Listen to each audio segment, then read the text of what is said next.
Local talk. Welcome back local talk. మరొక నియోజకవర్గం చూద్దాం. ఉమ్మడి మెదక్ జిల్లాలో ఎస్సీ రిజర్వ్డ్ రాజకీయాల కేంద్ర బిందువు జహీరాబాద్ లోక్సభ స్థానానికి కేంద్రంగా నిలిచిన నియోజకవర్గం. ఇక 2014లో కాంగ్రెస్ అభ్యర్థి జె గీతారెడ్డి ఉత్కంఠభరిత పోరులో విజయం సాధించారు.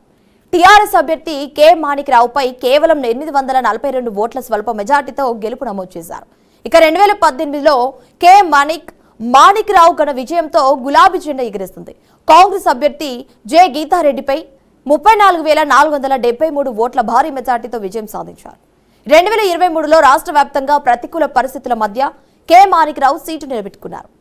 కాంగ్రెస్ అభ్యర్థి డాక్టర్ ఏ చంద్రశేఖర్ పై కూడా 3,790 ఓట్ల స్వల్ప మెజార్టీతో వరుసగా రెండోసారి గెలుపొందారు. ఇక పరిశ్రమల్లో స్థానిక యువతకు ఉద్యోగాలు ప్రధాన ఎన్నికల అజెండాలు. గెలుపోటములను నిర్ణయించే కీలక శక్తులు మాల, మాదిగ, ఉపకులాల సమీకరణాలు.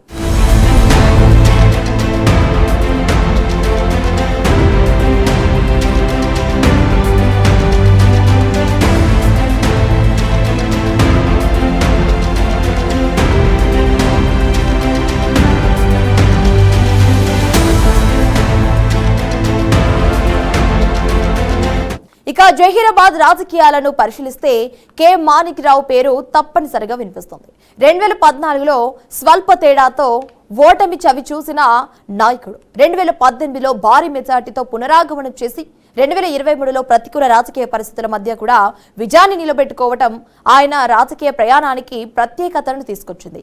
ఇక మొత్తం మీద గ్రామీణ ప్రాంతాల్లో కూడా ఏర్పరచుకున్న బలమైన క్యాడర్, ఎస్సీ వర్గాల్లో ప్రభావం, మైనార్టీ వర్గాలతో కొనసాగుతున్న అనుబంధం, అభివృద్ధి పనులపై చూపిన దృష్టి ఆయనకు ప్రధాన బలాలుగా నిలుస్తూ ఉన్నాయి. మరోవైపు కాంగ్రెస్ దూకుడు, స్వల్ప మెజార్టీ హెచ్చరిక, పరిశ్రమల ప్రభావిత ప్రాంతాల్లో పెరుగుతున్న అసంతృప్తి, యువత అంచనాలు కొత్త రాజకీయ సమీకరణాలకు దారితీస్తున్నాయి. ఒకవైపు అనుభవం ఆయనకు బలంగా నిలుస్తుంటే మరోవైపు మారుతున్న రాజకీయ వాతావరణం కొత్త పరీక్షలను ముందుకు తెస్తోంది.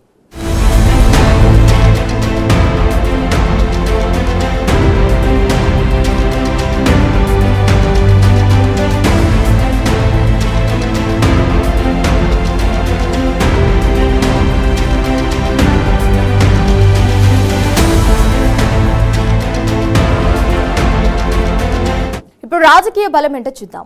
ఓటమి నుంచి విజయాల దాకా పోరాటమని ఇమేజ్. 2014లో కేవలం 842 ఓట్ల తేడాతో ఓడిపోయిన తర్వాత వెనక్కి తగ్గకుండా ప్రజల్లోనే కొనసాగారు. ఇక 2018లో భారీ మెజార్టీ సాధించడం, 2023లో తీవ్ర ప్రతికూల పరిస్థితుల్లో కూడా గెలుపు నిలబెట్టుకోవటం ఆయన పట్టుదలను ప్రతిబింబిస్తోంది. కష్టకాలంలోనూ పార్టీని నిలబెట్టిన నాయకుడిగా క్యాడర్లో కూడా గౌరవం సంపాదించుకున్నారు. ఇక గ్రామీణ స్థాయిలో పాతుకుపోయిన క్యాడర్ వ్యవస్థ, మండలాలు, గ్రామాలు, బూత్ స్థాయిల వరకు విస్తరించిన అనుచర వర్గం ఆయనకు ప్రధాన బలం. ఎన్నికల సమయంలో మాత్రమే కాకుండా సాధారణ రోజుల్లో కూడా కార్యకర్తలతో సంబంధాలు కొనసాగించడం వల్ల క్షేత్రస్థాయిలో బలమైన రాజకీయ నెట్వర్క్ అనేది ఏర్పడింది. ఇక ఎస్సీ వర్గాల్లో ప్రభావవంతమైన గుర్తింపు. రిజర్వ్ నియోజకవర్గ రాజకీయాల్లో మాణిక్రావుకు ప్రత్యేక స్థానం ఉంది. మాల, మాదిగ వర్గాలతో సుదీర్ఘ అనుబంధం, సంక్షేమ కార్యక్రమాల్లో చురుకైన పాత్ర ఆయనకు విశ్వసనీయ నాయకుడి ఇమేజ్ ను కూడా తీసుకొచ్చింది. సామాజిక వర్గాల్లో ఇది కీలక బలంగా మారింది.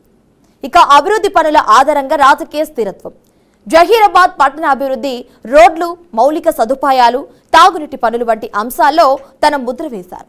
అభివృద్ధి కార్యక్రమాలను రాజకీయ ప్రచార ఆయుధంగా మార్చుకోవడంలో ఆయనకు మంచి అనుభవం ఉంది. మైనార్టీ మద్దతు కలిగిన సమీకరణ శక్తి. జహీరాబాద్ పట్టణ పరిధిలో ముస్లిం మైనార్టీ ఓటర్ల ప్రభావం గణనీయంగా ఉంటుంది. ఈ వర్గాలతో ఏర్పరచుకున్న అనుబంధం సామాజిక సమతుల్యతను కాపాడే నాయకత్వ శైలి ఎన్నికల్లో అదనపు బలాన్ని అందిస్తోంది.